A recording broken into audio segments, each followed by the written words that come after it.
एक एक पढ़ो, हाँ या ना बोलो, 0/0। नौकरी नहीं हुई, सडन पे कमीशन नहीं हुआ, कुछ नहीं हुआ। गलत बोल रहे क्या बॉस?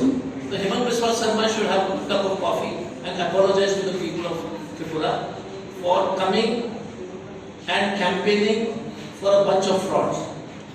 He must apologize. उनको माफी मांगना चाहिए कि हमने 5 साल बाद आपको बेवकूफ बनाया, हम फिर से आ रहे हैं आपको बेवकूफ बनाने के लिए। हेमंत बिस्वा शर्मा को बोलना चाहिए, ईमानदार आदमी अगर होगा कि सर मैं आया हूं, पिछले 5 साल पहले हमने बेवकूफ बनाया, हम फिर से आए आपको बेवकूफ बनाने के लिए। अब बेवकूफ बनने के लिए हम पूरे प्रयास करेंगे।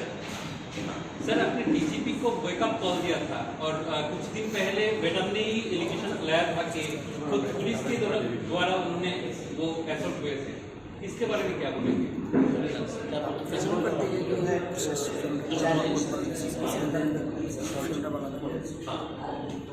देखिए एक चीज मैंने आज भी बोला है, पॉलिटिक्स एक विचित्र जानते हैं। कौन सत्ता में आएगा, अचानक आएगा, पुलिस को तो रहना है। तो इतना भी आंख में शर्म रखिएगा कि आप आगे भी नौकरी कर पाए। देखिए संविधान की शपथ ली और हमने भी वर्दी पहना है, हमने बहुत शक्तिशाली मुख्यमंत्री के साथ बिहार में काम किया, उसके बावजूद आप संविधान को तो नहीं ताकत। जैसे मैंने I told today also to them, हमने आज आशीष जी के साथ अपना पैदल, मैं आपको बता देता हूँ, this is very important for you. हमने पूरे रूट में झंडा लगाया और पूरा झंडा उठा दिया। आप लोग प्रेस के लोग देखिए, अन्याय को देख लीजिए। हमने पूरे रूट में झंडा लगाया, हमारा एक भी झंडा नहीं। ये पुलिस के आंख के नीचे ही होना, ये इलेक्शन कमीशन के आंख के नीचे होना। त्रिपुरा का जनता और अगरतला का जनता और आशीष और सुदीप जी को कॉन्स्टिट्यूंसी के लोग देख रहे हैं।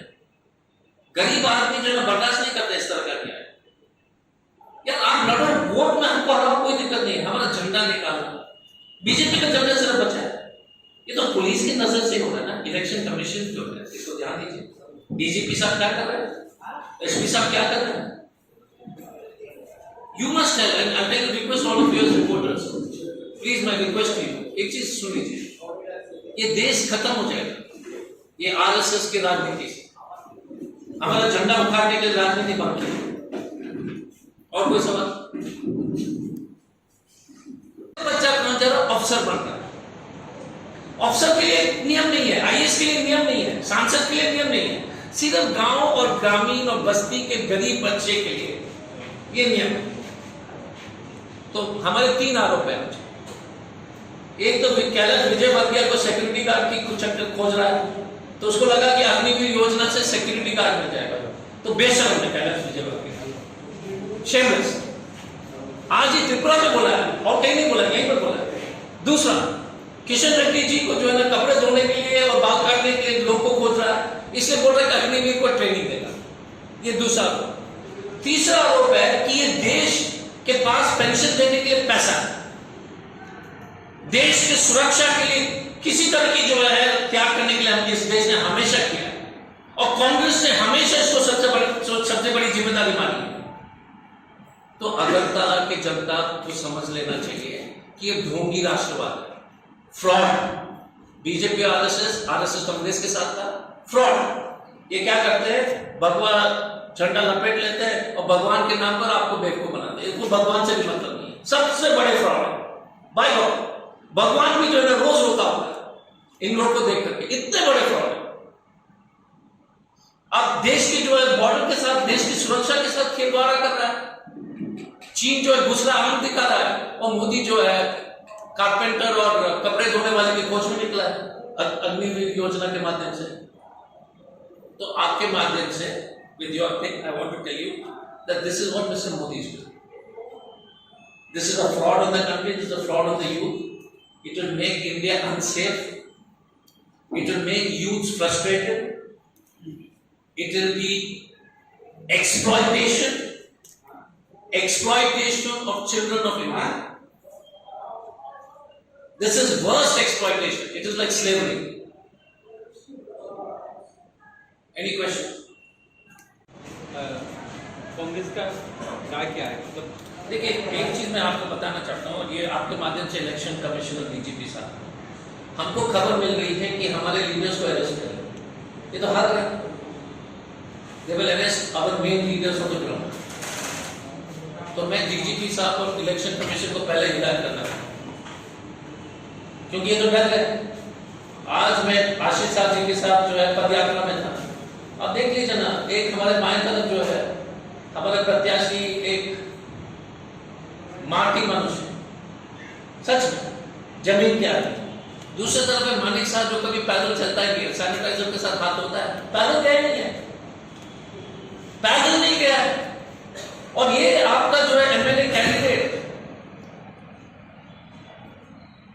जो आदमी अपने कॉन्स्टिट्यूंसी में पैदल और वोट नहीं मांग सकता है, वो क्या चुनाव के बाद आपको जो है घर में घुसने देगा? आशीष के हो तो आप चाय नाश्ता भी मिलेगा भाई, नहीं मजाक नहीं करो। अगर आपको चाय नाश्ता लेना है तो आशीष साहब को वोट दीजिए, अगर लाठी खाना है पुलिस से तो मानिक साहब को वोट दीजिए, तो मानिक साहब तो देगा नहीं। अजय जी, आज त्रिपुरा में आए हैं मानस भुइया, कांग्रेस की फॉर्मर जो लीडर रह चुके हैं वेस्ट बंगाल के, और त्रिपुरा में आके उन्होंने पहले ही कांग्रेस पे धागा बोला है और उन्होंने ऐसा कहा है कि कांग्रेस का कोई वैल्यू नहीं है। अभी कांग्रेस जो है ये पार्टी अभी पूरे भारत में निश्चित हो रहा है, तो त्रिपुरा में इस बाई इलेक्शन क्या 23 के चुनाव में भी कांग्रेस कुछ नहीं कर पाएगा, क्या बोलेंगे? टीएमसी के बारे में मैं क्या बोलूं यार, आप भी जानते हो क्या स्थिति है। तो टीएमसी के बारे में मैं कोई टिप्पणी नहीं, बेचारा देखो यार, कहीं दौड़ में नहीं है, कहीं दूर तक नहीं दिखाई देता। टीएमसी इतना नाचीज पार्टी है, हम क्या टिप्पणी देंगे? बेचारे को वैसे दबा हुआ है, वैसे दुखी है, मरा हुआ आदमी को थोड़ी कोई लात मारता है क्या? आप बताओ, आप ही बताओ, कोई गिर गया आदमी, हार गया आदमी, उसको लात कोई मारता है? अच्छी बात नहीं, लात मत मारिए। बेचारा टीएमसी को बोलने दीजिए, वो मर गया, लात मारना उसको कुछ बोलना ठीक नहीं है। मैं आपसे अनुरोध भी करूंगा कि टीएमसी के बारे में कुछ मत बोलिए, बेचारा साफ हो गया, अब साफ हो गया, दुखी है, अनाप शनाप बोलेगा, तो टीएमसी के बारे में कुछ मत बोलिए। अजय जी, आज वो खत्म हो गया ना। देखिए, मैं आपसे सीरियसली बोल रहा हूँ, जो आदमी गिरता है, हमारे भारतीय संस्कृति में कोई आदमी गिर गया, चोट लग गया, मर रहा है, उसको कभी नहीं मारना चाहिए, ठीक है ना, उसको छोड़ देना चाहिए। पर प्रेसिडेंट के चुनाव में तो दिल्ली में ममता बनर्जी ने जब बोला था वहां पे मैडम, ये तो मैं चुनाव में आता हूँ, आप टीएमसी की यहाँ पर पूछते हो, मैं इसका जवाब देता हूँ, फिर आप प्रेसिडेंट पे पहुंच जाते हो। दिल्ली में तो एक साथ लड़ रहे हैं। अरे यहाँ पर क्या हुआ, एक साथ कैसे लड़ रहे हैं? दिल्ली कहाँ लड़ा? एक साथ मीटिंग भी कर, अरे मीटिंग तो करेंगे, अब तो सबके साथ मीटिंग कर लेते, पहले भी किए, आरएसएस को छोड़। Stick to the syllabus. TMC out of syllabus. बेचारा उसको जो है थोड़ा सा। अजय जी, आज का एक और पुराना साथी हेमंत बिश्व शर्मा भी त्रिपुरा में है, वो भी आए हैं, रैली कर रहे हैं, क्या बोलेंगे? देखिए, हेमंत बिश्व शर्मा जी को एक ही चीज पूछना है, पिछले चुनाव का मैनिफेस्टो निकालो, अगर थोड़ा सा भी आंख में शर्म है तो अगरतला छोड़ करके आज ही गुवाहाटी पहुंचो, अगर बेशर्म हो तो रुक जाओ, ले लो। आप अपना मैनिफेस्टो निकालिए भाई साहब, 5 साल आपने क्या प्रॉमिस किया, पहले मैनिफेस्टो से शुरू करो। सब भूल गया यार, बीजेपी ने आशीष शाह जी से सीखे, थोड़ा सा जो पानी वानी में जूता गंदा हो जाएगा, मोजा गंदा हो जाएगा, शर्ट पसीना आ जाएगा, तो कर लो यार कुछ, थोड़ा सा तो पसीना भाव यार, क्या गलत बोल रहे हैं? थोड़ा कम से कम 1-2 बूंद तो निकलना चाहिए ना कि चुनाव में किया, बिना ऑर्डर एकदम साफ करके मनी साहब पार करा देगा क्या चुनाव? मैं आशीष शाह जी से रिक्वेस्ट करूंगा कि वो भी 1-2 अपने जो है बातें जो आपके सामने रखें। मैं एक ही लास्ट में एक ही चीज कहूंगा, मुझे बहुत गर्व सुदीप और आशीष के लिए कैंपेन कर, गर्व इसलिए कि हर अगरतला और त्रिपुरा के नागरिक को गर्व हो, ये जमीन के लोग हैं, ये पब्लिक के लोग, और ये 56 इंच के गुंडे लोग के साथ लड़ाई कर, सब 56 इंच के गुंडे हैं, ठीक है? अब मत पूछना गुंडे कौन है। আমাদের উপনির্বাচন চলছে, এই উপনির্বাচনে বিজেপি দলের প্রার্থী বর্তমান রাজ্যের মুখ্যমন্ত্রী উনি ভোট চাইছেন, মুখ্যমন্ত্রীকে ভোট দেওয়ার জন্য আবেদন করছে। মুখ্যমন্ত্রী হিসাবে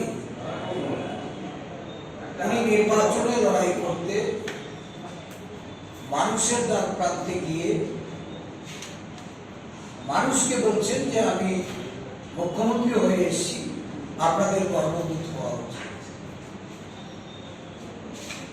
আমি বিনয়ের সঙ্গে বলছি, এই রাজ্যের মানুষ কিন্তু একজনকে ভোট দিয়ে নির্বাচিত করে শাসক দলের তাদের জোট সঙ্গী নিয়ে 36টা বিধায়ক নির্বাচিত করেছে। মানুষের প্রত্যাশা ছিল যে কেন্দ্রে বিজেপি দলের সরকার, রাজ্যে বিজেপি দলের সরকার, স্বাভাবিকভাবে ডাবল ইঞ্জিনের সরকারে ব্যাপক উন্নয়ন হবে এবং দ্রুত গতিতে উন্নয়ন। 4 বছরের অধিকার একজন মুখ্যমন্ত্রীকে সামনে রেখে রাজ্যের যদি উন্নয়ন হয়ে থাকে, প্রথমত কেন মুখ্যমন্ত্রীকে সরিয়ে দিল এর কোনো ব্যাখ্যা নেই। আমরা জানি যে মুখ্যমন্ত্রীকে অপসারণ করা হয়েছে। নতুন একজন মুখ্যমন্ত্রীকে নির্বাচনে লড়াই করার জন্য ওনাকে প্রস্তুত করতে হয়েছে। দুর্ভাগ্যের বিষয়, 36 জনের মধ্যে 3 জন পদত্যাগ করে একজন উনি দল থেকে বহিষ্কৃত হয়েছে, ওনার সদস্য বাতিল হয়েছে, আর 2 জন আমরা পদত্যাগ করেছি।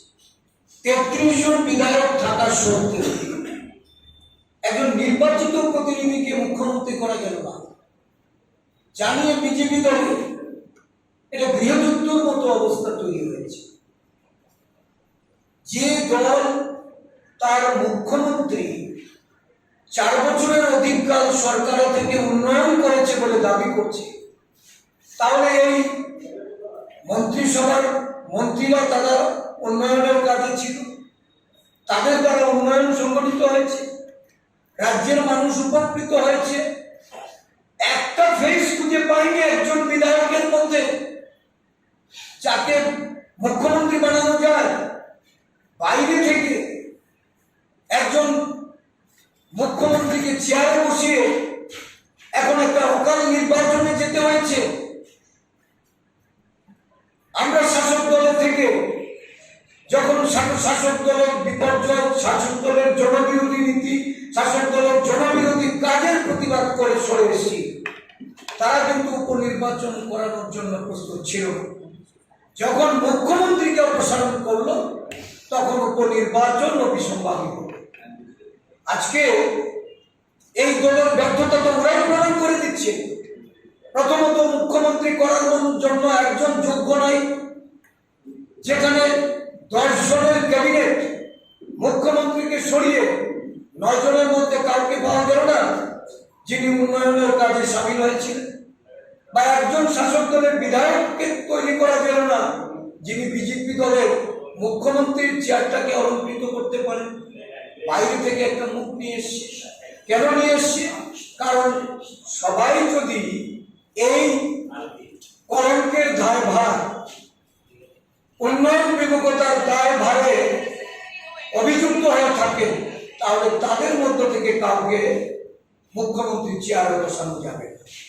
তাহলে মুখ্যমন্ত্রীর চেয়ারে বসাতে হবে বাইরে থেকে কাউকে, এমন একজনকে বসিয়ে এখন নির্বাচনের কঠিন লড়াই, যখন জনস্বার্থ বিরোধী কাজের জন্য জনবিমুখ এই শাসক দল এবার মুখ্যমন্ত্রী দ্বার প্রান্তে গিয়ে বলছেন মুখ্যমন্ত্রীকে ভোট। আপনারা কি মুখ্যমন্ত্রীকে ভোট দিতে চান না? আপনারা মুখ্যমন্ত্রীকে নিয়ে গর্ববোধ করেন, কারণ আমি মুখ্যমন্ত্রী হিসাবে আপনার বাড়িতে এসেছি। অজয়জি সঠিকভাবে বলেছেন,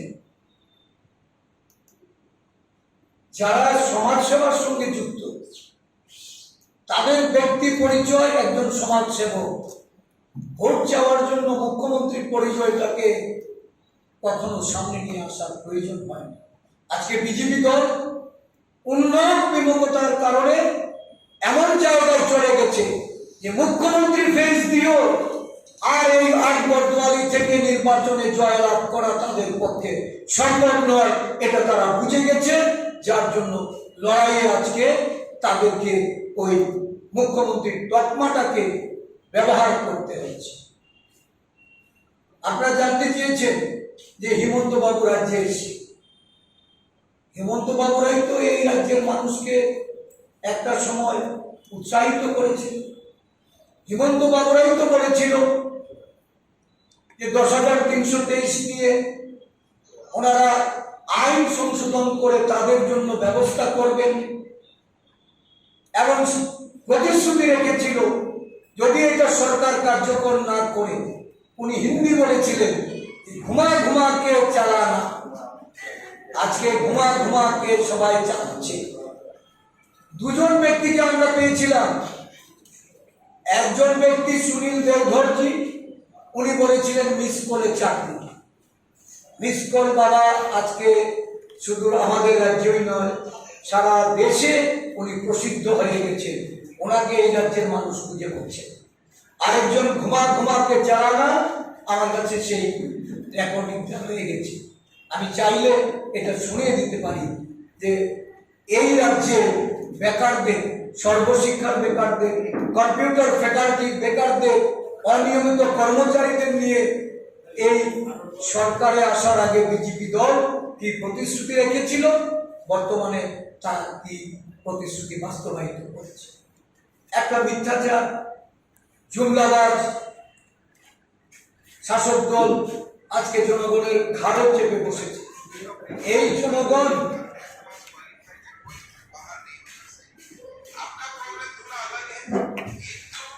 सरकार को बजट करना पड़ेगा, 7 पे कमीशन देना पड़ेगा, ऐसे रिसर्च ऐसे देने से नहीं होगा। तनख्वाह तो देना ही पड़ेगा, लेकिन लॉलीपॉप देने से नहीं। 7 पे कमीशन देना पड़ेगा। और असम दिया है, महाराष्ट्र दिया है, हरियाणा दिया है, गुजरात दिया है, तो सारा बीजेपी सरकार दिया है, तो त्रिपुरा का बीजेपी सरकार भी सबको दिया है। महाराष्ट्र में बीजेपी का सरकार আমি জানি না যে মুখ্যমন্ত্রী উনি রাজ্যে প্রচারে এসছে কি বলবেন,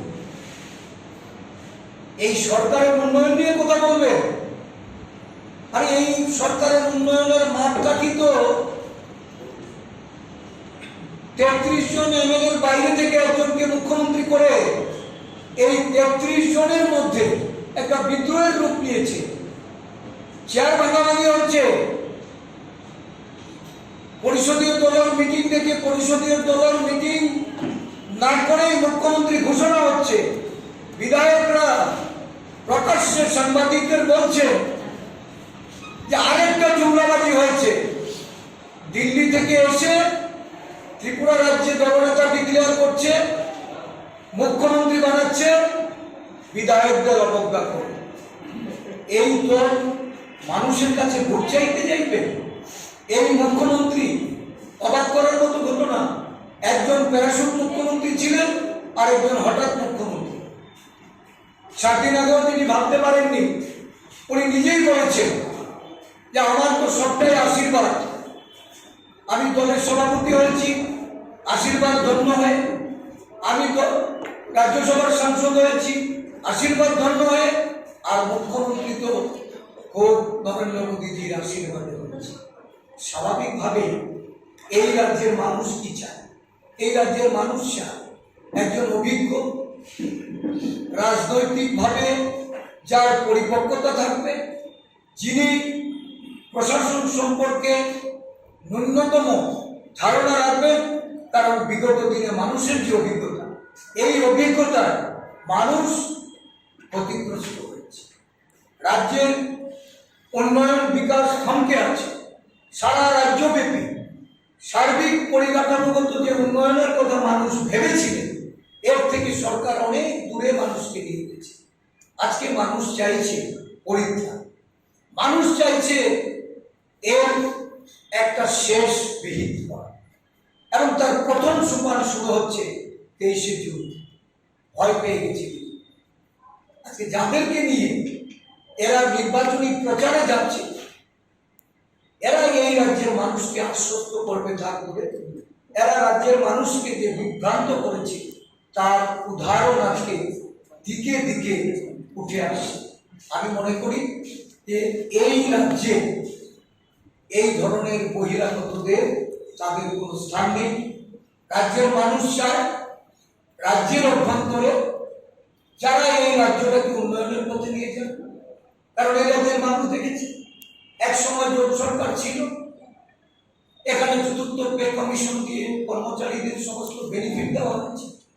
কর্মচারীরা আজও এই কংগ্রেস সরকার কর্মচারীদের যে সুযোগ সুবিধা প্রদান করেছিল এটাকে তারা ভুলে যায়নি।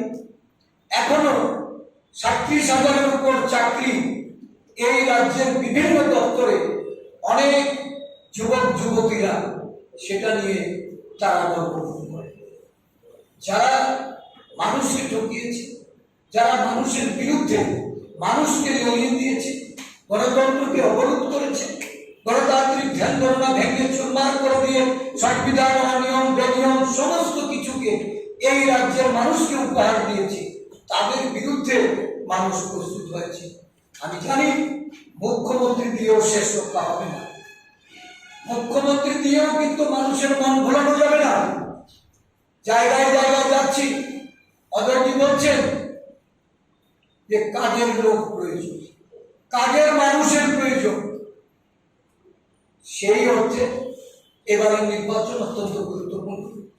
আপনাদের মাধ্যমে রাজ্যের জনগণের কাছে এই বার্তা দিতে চাইছি, আগামী 23শে জুন ভেবে চিন্তে ভোট দেবেন, নির্ভয়ে ভোট দেবেন, সাহসিকতার সঙ্গে ঘর থেকে বেরিয়ে আসুন। গণতন্ত্র পুনরুদ্ধারের যে লড়াই, এই লড়াইয়ে কংগ্রেস দল অবতীর্ণ হয়েছে। কংগ্রেস আপনাদের স্বার্থ সুরক্ষিত করবে, গণতন্ত্রকে সুরক্ষিত করবে, আপনাদের মূল্যবান ভোটদানে আপনাদের পাশে থাকবে। আমি একজন প্রার্থী হিসাবে আপনাদের সাথে আছি। ধন্যবাদ। Subscribe to Tripura Info and press the bell icon so that you never miss any latest updates and news on Tripura.